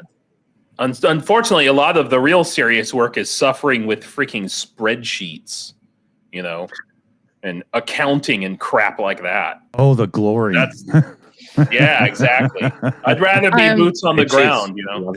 I was telling, I can't remember who I told. I think it was Tanae, where I said, I am so thankful that that accounting was a compulsory subject for 2 years in high school. Because thanks to that, I know how to set up a general ledger and I'm able to run it properly. But honestly, I'm like, I would have been lost. And, you know, it's crazy. Yeah. I get so pedantic with this because I'm like, I need to be in control about this situation where we have no control. Okay. So I micromanage the smallest things. And I tell Helena, I'm like, enter your spreadsheet, because we each have our own separate spreadsheet. And I'm like, enter your spreadsheet for your expenses so that I can refund you. And she's like, Jana, no, don't give me extra work. I'm not going to do it. No. And everyone else, I can get everyone else to do it. And Helena's like, no, Jana, I'm not doing this. So eventually I just said, okay, cool. Just continue sending me screenshots of what you've bought and the receipts and everything, and I will do your spreadsheet for you. But now you put out the information, everybody else is going to want you to do it too. Yeah, listen, In Time is going to be reaching out to you. We've got some accounting issues, so thank you very much for volunteering for that. And while I have the mic, I'm going to say I do need to get going. So it was a pleasure meeting the two of you. Everyone else on the panel, it was a pleasure streaming with all of you guys. Thank you so much for having me on. Dick, I was streaming with you. And I would like to remind everybody to hit the like button because it really does help the channel. Like, subscribe, and the Car for Ukraine, I think, sounds like it's doing some marvelous work. So I wish you guys the best of luck, and I hope people will continue to super chat. Thank you all so much for having me on. I enjoyed most all of it. Have a great time. Take it easy, buddy. Bye. Thanks, Nick. Take care. That's funny. Oh, man. I'm sorry. I had the most random thought just now, Dick, but have we ever had you and Nick and Rick all on at the same time on the shows? Oh, ick. Oh, yeah. Sorry, couldn't resist. Only thing we're missing Dick, now. Nick. Now we're just missing a Victor, and then we'd have Vic. Oh, that would be so confusing to intro a show with that group of people. Vic, Nick, Rick, and Dick. Yeah. People would think I was having some kind of weird, like, stuttering Twitch stroke thing, you know? Oh, man, it would be sick. We've established that it gives Commander McMillan the ick. Okay. Well, I'll stop now. That would be big. Jana was talking about spreadsheets, and I know that Ivan can talk spreadsheets till you die because he accounts for every single car on one spreadsheet, every single recipient soldier unit with another spreadsheet, every single car is tracked all the way through, and all the money that went into it. So then he accounts, because accountability is one of the really highest priorities for this organization, to show that if you spend your money, this is where it goes. And so then he can say that these donors spent money on this car, and then he puts a donor wall on a sticker on the car. Oh, wow. So that it's got anybody who's not anonymous gets an individual name on the car that bought that car. It's quite incredible amount of cheating. Yeah. I mean, but it's beautiful. that effort of, and it's such a thing of like, you kind of, if you don't want to be faced with with a mass of work, you have to do like the basics every day. Like something was bought today, I'm entering it into the spreadsheet today. Yeah. And sometimes I don't want to do it today. Then I fall behind, and then the next thing, something that would have been like maximum 10 minutes ends up being, I'm recapturing all the stuff for the past month, and there goes a day and a half. But I don't want it. Yeah, I'm like that thing of like, was overwhelmed and underpaid, but I'm my own boss with my freelancing. So I'm just like underpaying myself. Yeah. So here, let's give a big cheer for spreadsheets.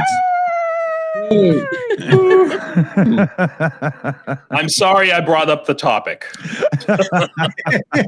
Michelle is like, sounds like a day in the life of ADHD. Exactly. It is exactly what it is. Oh yeah. This is my impression of myself working on a spreadsheet. Sit down, click, squirrel, and I'm off somewhere else doing something. It's just, distractible. yeah, just a bit. Especially when I don't like the task. Once we started using spreadsheets, we stopped losing cars. It's probably that was a good move. Pay off in the end. Yeah. Yeah, we were like, where's this car? We're like, we don't know. It was the first few weeks of the war. Like, where's this car? We bought it. Yeah. So it was either, where is it now? Yeah, it was a bag full of AirTags, Apple AirTags, or a spreadsheet. Yeah. Oh my goodness. That Hummer that came, it actually came with the AirTag, so the guy could track where his Hummer is. That's the spreadsheet funny. wouldn't help. Yeah. Oh my goodness. So question for you, Ivan and Claire. I was talking about this earlier, and there was a squirrel. So, and I don't know if you guys noticed. My power is constantly fluctuating in and out, which is why I have this battery light going on. Anyway, the point I wanted to ask you about is, if somebody, maybe they don't have a car to donate, but let's say they're in America and they would like to volunteer for Cars for Ukraine to help coordinate in the same way that like Jana's volunteer does. How would they go about that? Go about contacting you or trying to do that with you guys? Yeah, that would be through the website. There is a contact us form. There's an email. I always monitor it, every day, a couple of times. But the question would be, what skill set the person has, and there's no like a set way how I would deal with, with everyone who comes in. I would like, okay, can you drive or you can't? I mean, driving is not an issue, but if a person is motivated, they want to help and they want to coordinate stuff, we might launch a thing, Car for Ukraine USA, whatever. This could be a whole new branch. It could have some relationship with 501c. It could be, going through Craigslist, listings of pickup trucks in their location, trying to, do 20 cold calls every day and see who wants to donate something. Right. That's actually the same thing I had with one lady from Denmark who I think she was already retired. She was like really bored. And when she found out about Car for Ukraine, she was like, do you need binoculars? And I'm like, sure, why not? I mean, and then she did fish. How else are you supposed to know what the neighbors are doing, right? Of course you need binoculars. And she literally did like 50 calls at least every day. She wouldn't take no for an answer. And then every time we bring cars from Denmark, the guy, our sort of coordinator in Denmark, would say, oh, this lady, Jette, she brought me another pack of 100 binoculars and put them in a car. That's like, amazing. Where does she get them from? She works for the binocular factory. She calls people who are selling binoculars and saying, I got a deal for you. You cannot say no to that. Oh, How cute. I gotta say no to that deal. And then she just convinced people to donate binoculars and then some other clothes and power banks. She once sent us like 100 power banks, not all the same, all different, all new, shitty, good ones, all came together. Nice. But She literally did it. That's She'll the thing with do like a lot of volunteering. She's Like, but she's a hoarder to- who has turned it into a skill. You know what? That's, Hey, That's talent. that's seriously. what I was going to say. Is like, if someone wants to volunteer, like, say, hey, I bring X, Y, and Z to the table. I can do this, this, and this. You know, it's a lot, makes things a lot easier from like an organization's point of view. When someone is like, hey, I can help, this is my skill set, I can help with this. You know, it just makes things easier, because there have been times where like we've received an email and this person's like, I want to help. And I'm like, yeah, I want you to help too, but I don't know where to fit you in. You know? So like, say, this is my skill set, this is what I can do. Do you have an opening for this? So basically make up your own job. It's like Arnold Schwarzenegger in Kindergarten Cop. Who is your daddy and what does he do? Oh, I got to get going, everybody. But thanks for having me. And yeah, Nice to meet you. good talk. We Nice miss to you meet already, Sekai. Speak for yourself. Sekai. Appreciate it. All right. Take Later, everyone. it easy, buddy. Bye. Yeah, and I'm going to have to blow out in about 5 minutes too. So All right. Well, our time is dwindling as well, because with my son not feeling well, I don't want to be the longest today either. So I'm going to call it at 15 minutes left so we can get a bit more Car4ukraine stuff in and whatnot. But yeah. I actually have some questions. Like we are going to launch a campaign. Not now, not during this stream. So if you wanna know what it's gonna be, you know, make sure you Not follow like us. right Whatever. this second. I thought it was gonna be right now. No, not right now. No, not right now. Right now, if you want to, you know, contribute, there is a rocket launcher. There's a medics campaign. You want to take lives of Russians, rocket launchers. You want to, you know, save Ukrainians, you donate to medics. But we're gonna launch. We're gonna partner with the new army. It's like there's the ground force, there's air force, and there's this like marine force. And there's a new army force being formed in Ukraine right now. It's called Unmanned Systems Forces. Oh. So it's a whole new division in the army. And we've been in touch with very high-ranked people. So that's the thing that, James, you've asked who we communicate with. Is it people on the ground, or is it someone more like who can strategically do think? And most of the time it's the soldiers on the ground, maybe like commanders, but on a field level. This time it's a pretty serious thing where what they do is you know, on some on the Orange website it's called DP, but in the war it's also called DP. It's deep strikes. Wait, deep or sorry, I saw it on Pornhub. I don't know. Got it. That's the thing I was trying to make. Yeah. Okay. So they do deep strikes. Nick's googling it right now. But long distance strike capability. Yeah. Drones. Anyway, whatever. So they do deep penetration into Russian territory using like big planes, drones with massive explosives. And we're gonna make this huge campaign. We're gonna, you know, reach out to many different influencers, streamers, bloggers, observers, whoever, you know, whoever help Ukraine. That's gonna be a huge campaign, and we're preparing some, you know, some swag to give people away also, so they support. But I saw that you had, Dick, your own campaign here, and that was like Shills campaign with NAFO. I wonder that, like, you structured it basically different. So the way you did it, I guess, is you took responsibility for a car and then you raised money for that car, rather than supporting a fundraiser. How did that work? Well, we teamed up. We did it in a partnership with the Portuguese battalion of the NAFO 69 group, and they knew of a group battalion, whatever, that needed the car. So we did it directly for them, and we did it through the NAFO fundraiser because then everything's taken care of for you and whatnot, and it just really made it simple. But at the moment, we're not doing that because we did 2 with them, and I think they're doing a different fundraiser right now. So we just went back to randomly fundraising whatever comes along next because we always have guests and friends popping in and stuff, right?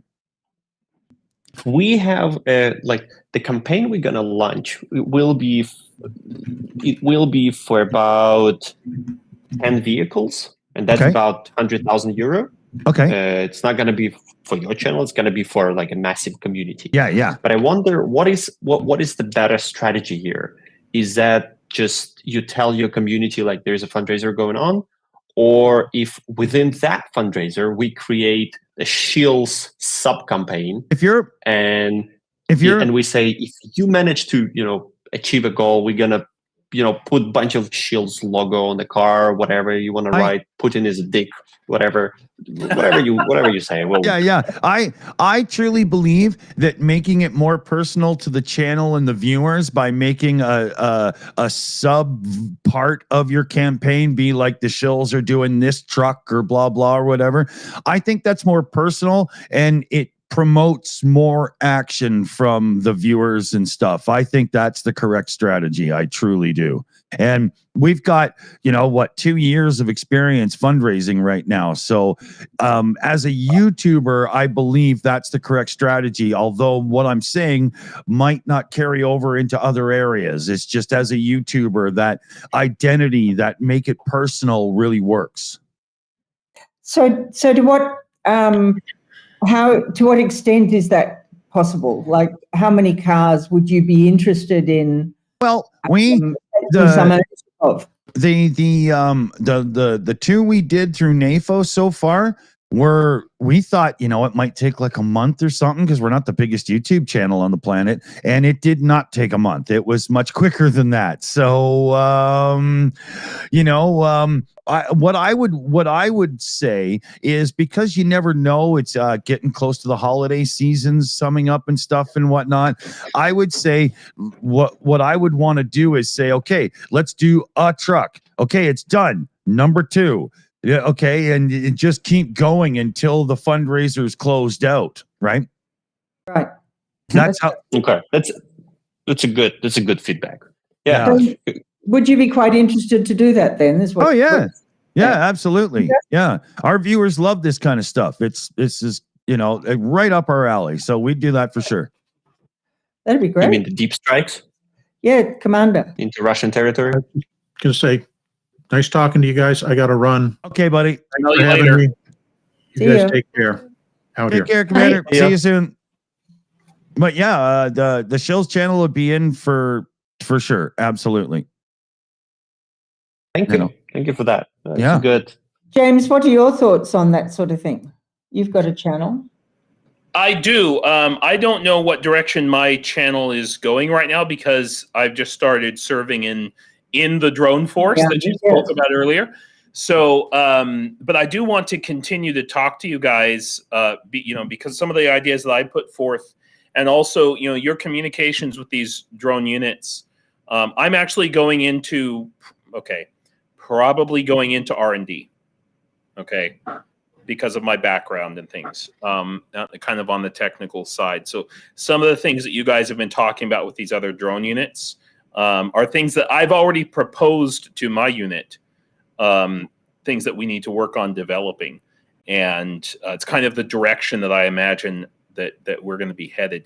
So I'd like to continue the conversation with you guys offline when we can, and figure out some way I can help. My actual website and my fundraising, it's very small. I've raised maybe 10,000, something along those lines, in the past year, basically. So I do what I can, but I'm just one guy, and God, those spreadsheets are a killer. You know, good God, Jana, if I had known, I would have called you because. Oh, I would not have agreed. Definitely. You would have been the same setup you are now. No. You have to understand, okay? Telling someone you can do spreadsheets, it's the same as like if you're working in an advertising agency, you don't tell your creative director you know video editing. Yeah. Okay? Spreadsheets, I want to say it's the same. Like, yeah. You're on your own. Yeah, right? definitely. Definitely, guys. You might end up raising. You guys might end up raising money for a car for my unit, and maybe. That's right. And then maybe we do that on my website. I mean, I don't know. Even though it's James, we're not getting a Muskoda, people. Okay, we're not. I'm just kidding. Please don't. Please don't. And Slavie, what about your channel? What's your reach? You haven't been saying very much, so I'm interested to hear from you. Yeah, I have about 600 subscribers, but I just started making videos I think about 6 months ago. I'm not new to the business. I've been in the film industry, but I am new to YouTube. But it's going pretty good. I made a video for the Shills for one of the campaigns, and they really liked it. So, and ever since then, I stayed here. Yeah. We Slavie and I met through the fundraising of the NAFO truck, and when she was doing some advertising and helping out and stuff, we had her over on the show, and we thought we'd just keep her, so we did.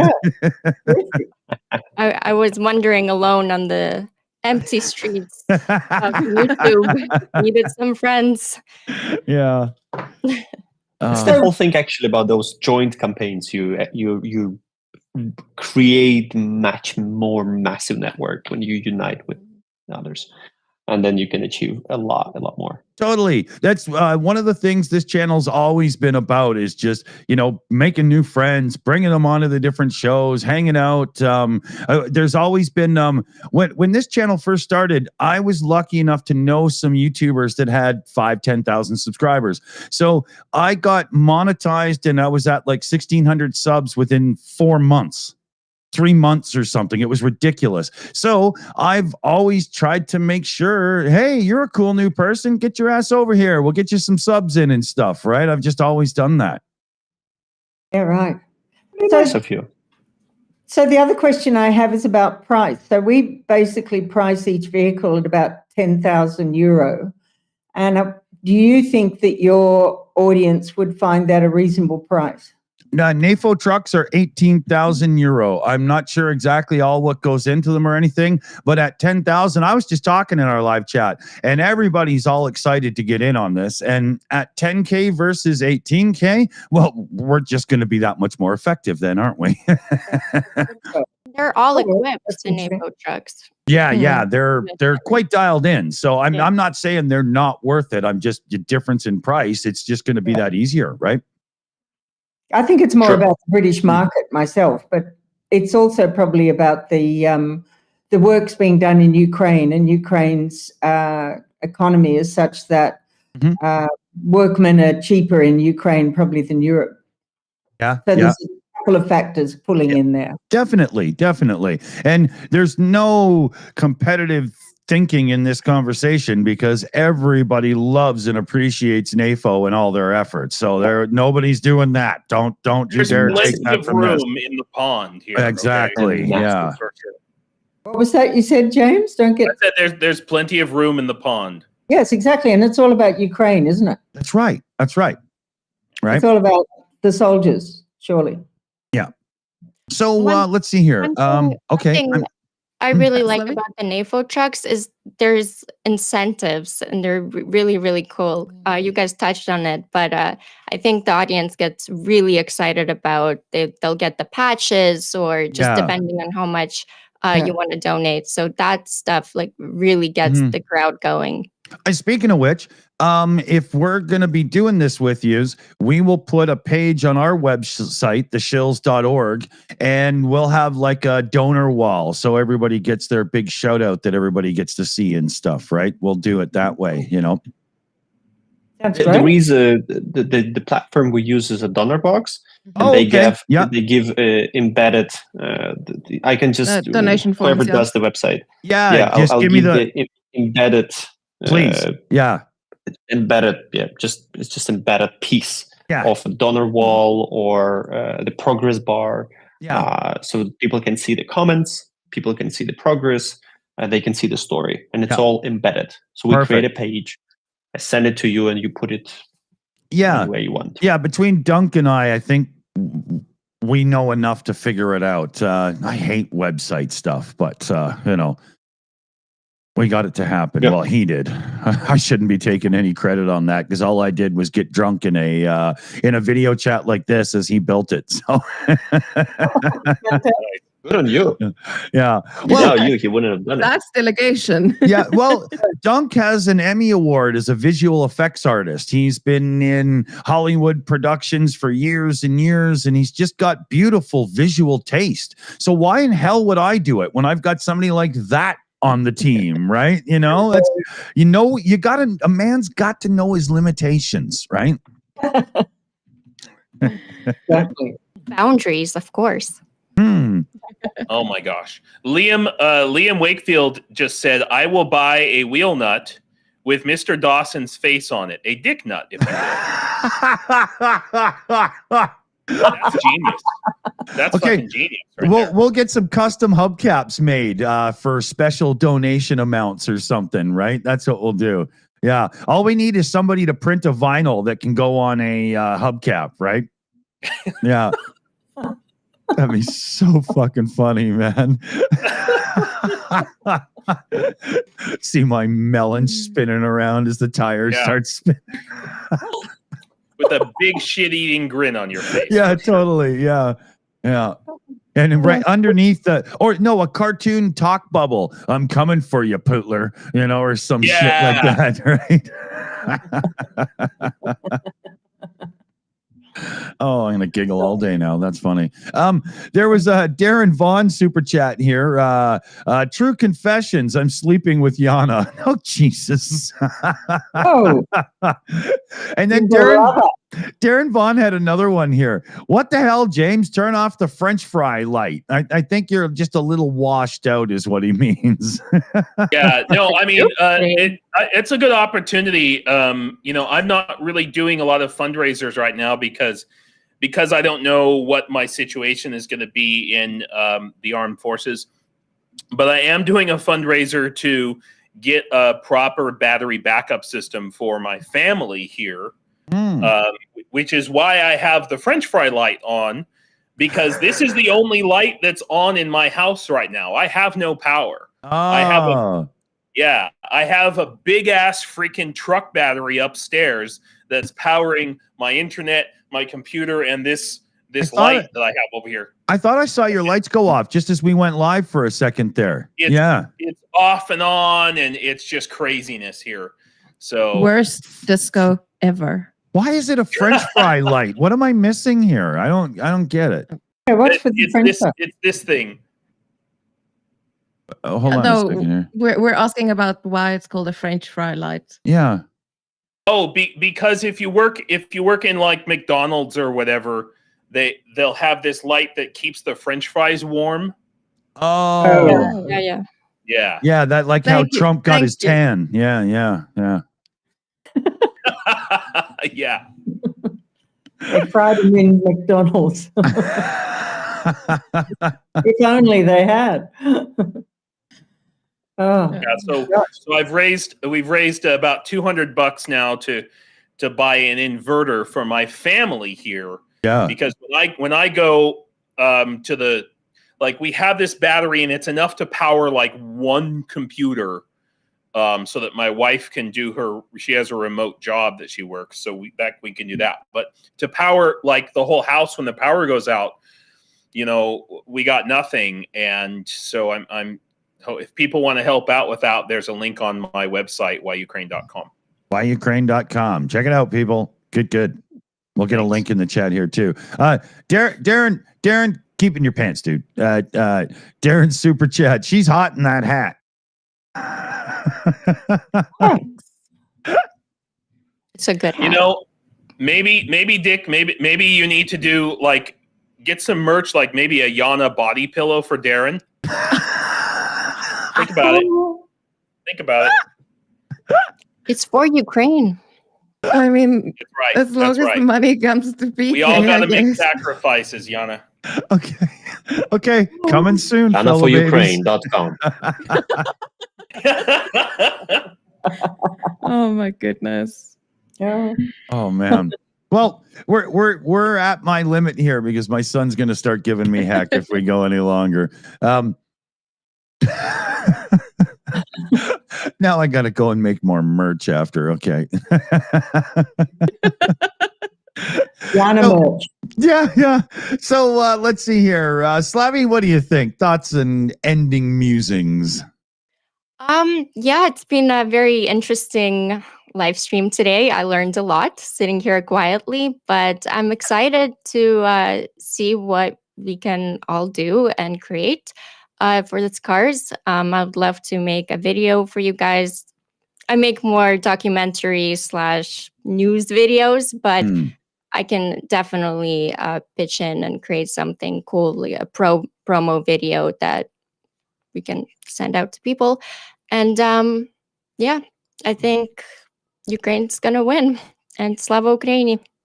Hero Slava. Slava. Good words. What do you think, James? Well, I'm glad to know that Slavie does video editing. James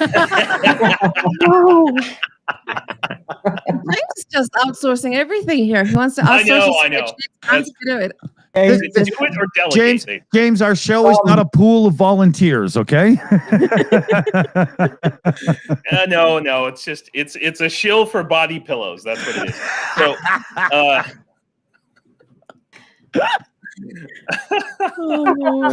So, so yeah, I would just like to say that I had my first 36 hours in the Ukrainian army, the drone force, and it was an amazing experience. Just it's crazy to say this, right? But the positivity, right? We're talking about guys who were in Bakhmut, guys who have all been injured and seen horrible things. And just I was like, wow, it was like this warm, fuzzy feeling that I had. And it wasn't just the Jaeger, just this warm. Really, like the major of my unit was like, I feel like I want to give you something. And he gave me a wristwatch. Cool. Like, yeah, I'm like, cool. I don't know how much is 500 hryvnias. Doesn't matter. It's like just I felt just so like welcomed by all of these guys. Cool. And it was so positive and so different from when I was in the International Legion last year. But I just have really great feelings about it, and I'm really looking forward to continuing my journey. Yeah, I know Pete also preferred he was in the International Legion. Yeah. In the start of 22, or like March, April there. And then he left, and then there was some. Eventually, he just said he's like, I'm working with Ukrainians. I don't want to work with. I'm working with Ukrainians. Unfortunately. Yeah. So, what do you think, Jana? Yeah. I just thanks for having me here. Thank you guys for all you're doing. And please remember our fundraiser is still going on. Oh, speaking of which, grab the rest of the team and let's do the show next week with your team. Oh, awesome. I'll tell Hala to join. Yeah, that would be awesome. Awesome. Yeah, so we're doing that. We're busy. Spreadsheets and stuff. Don't say it. But yeah, just thank you everyone and continue to support Ukraine. Awesome. So we'll start with yourself, Claire, there. What do you think? Well, I'm just really grateful that you included us in this group, because it was only recently that we became aware that actually there are just so many people who didn't know about Car4Ukraine. Yeah. To get awareness out is really been a bit of a push for this month for us. And we had a situation where a fairly well-known YouTube influencer said that he couldn't verify us in his community. And so that was like a red flag, like we've got to get out there and speak more and get known, because if we're not even verifiable when we're the In Ukraine grassroots group, it made no sense. So here we are. So thank you very much for the opportunity. It's great to get to know you all. Awesome. Yeah, it was our pleasure as well. And you'll be hearing about and seeing these guys around lots coming up soon, because as you just heard, everybody, we're teaming up to do some good fundraising. Can't wait. It'll be awesome. With that, I think with that energy, in that atmosphere that you create in here, your channel is just gonna skyrocket at some point. It will be. I think it already did. You went till the point where you got monetization from YouTube.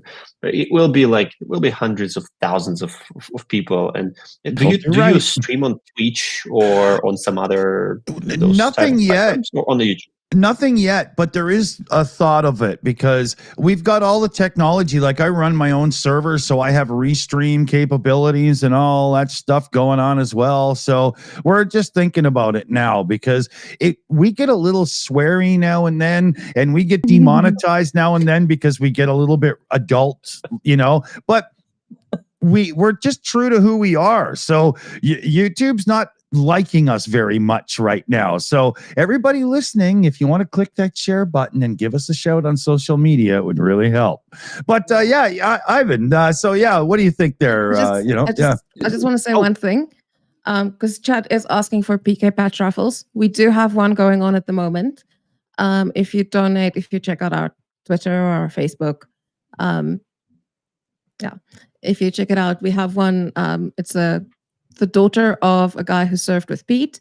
They need a truck. So and the goal is something like, I think the goal is like something like $7,000. So once that fundraiser reaches 6,000, or her PayPal has $6,000 in it, we're auctioning off, or we're raffling off 5 of these, and tickets are $5. Cool. But you can get the link to the PayPal and everything on our social media. And then after that, once that is filled, we're going to have more raffles. Cool. Awesome. So yes, Ivan. What I wanted to add, Dick, is that the format that you create in here and that level of engagement and everything is just so sort of Twitch and I don't know, Mixer, Trovo, Rumble. There are many other platforms that are coming up right now. But that's there is just so much potential. I mean, I just enjoy listening to you. In a way, I just want to be like a listener, and I want to engage with that. So that's cool to know that there's an organization, a group of people who do that type of content. Because I thought it's more like now we're gonna look today at the map, what happened in the war.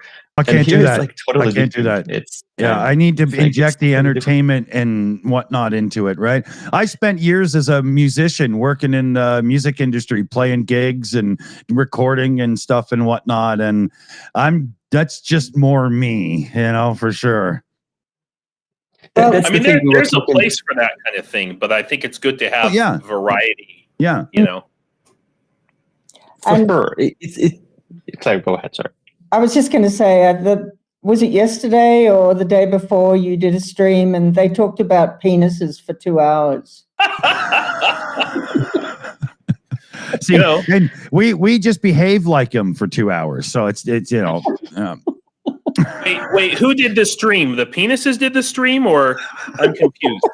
It's hard to be sure. Okay. It hard had to be brought up in that one, didn't it? Right.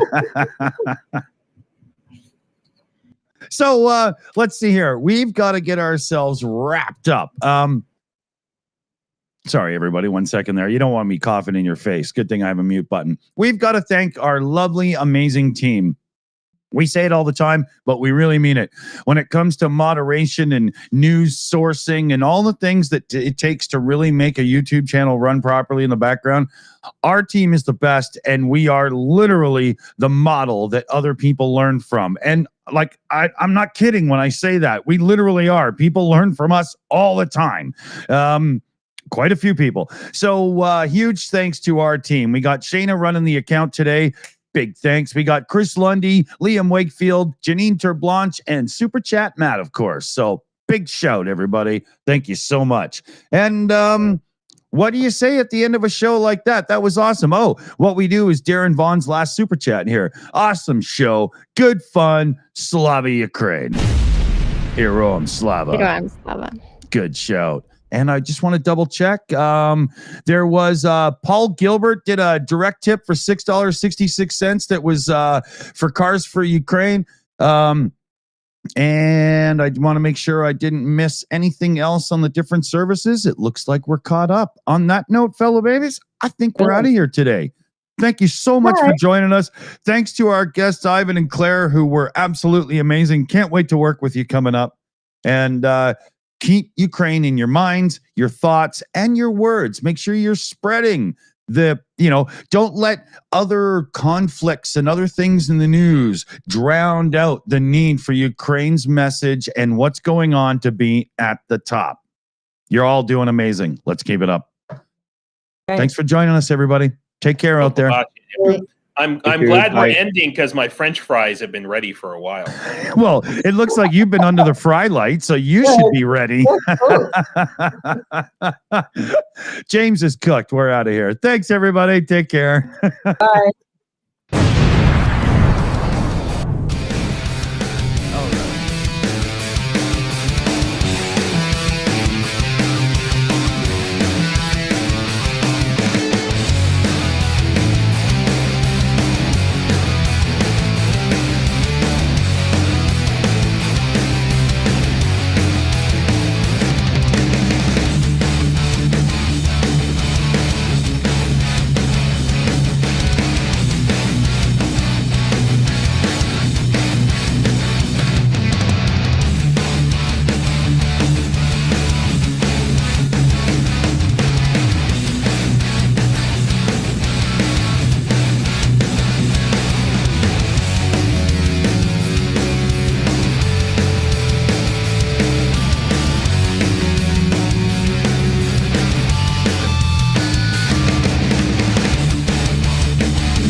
It's over. Go home.